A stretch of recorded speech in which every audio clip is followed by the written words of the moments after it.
So today we're going to be having a look at Wavin's Hep2O Keyless. Let's get into it. You have to cut it with pipe shears.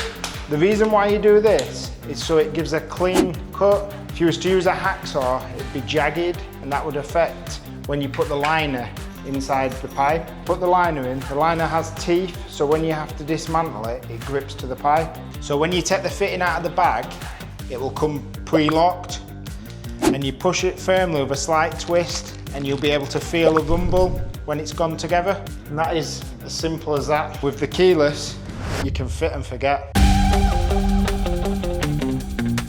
So here I'm going to show you how to dismantle Hep2O Keyless. So you don't need the keys like you do with the keyed version. All you need to do is a slight twist, unlocks the release, and then you squeeze it on the end and it just pulls out. It's simple, and that's what I really like about it. A real big advantage is obviously you can reuse it. It's ideal for repair and maintenance jobs.